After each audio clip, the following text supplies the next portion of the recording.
Hello বন্ধুরা, কেমন আছো? আজকে আমি যে রান্নাটা করব তার জন্য আমার লাগবে 250 গ্রাম। আমি নিয়েছি 250 গ্রাম কাঁচা হলুদ।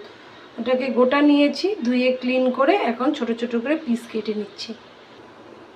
ছোট ছোট করে কেটে পিস করে নিয়েছি।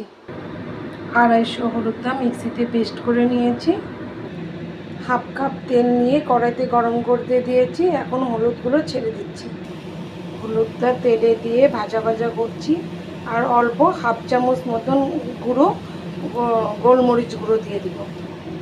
হলুদে গোলমরিচ গুঁড়ো দিলে হলুদের গুণটা আরও বেড়ে যায়।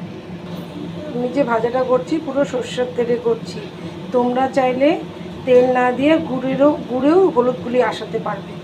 আমি নোনতা করছি, তার জন্য আমি তেল দিয়েছি।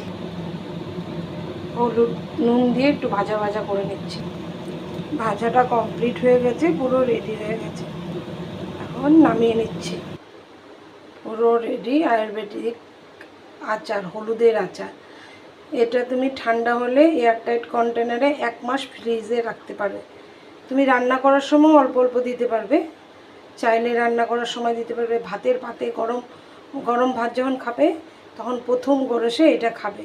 এটার জন্য পিরিয়ডের ব্যথা থাকলে, কোনো রকম মেয়েদের যে হাত পা ব্যথা, সর্দি কাশির সময় ব্যথা করে, এগুলো ব্যথার থেকে অনেকটা রিলিফ পাবে। এটা আয়ুর্বেদিক ঘরোয়া টোটকা, মানে pain killer, Ayurvedic pain killer বলতে পারো। চলো বন্ধুরা, ভালো থাকো, আবার দেখা হবে। এখন আসি, টাটা।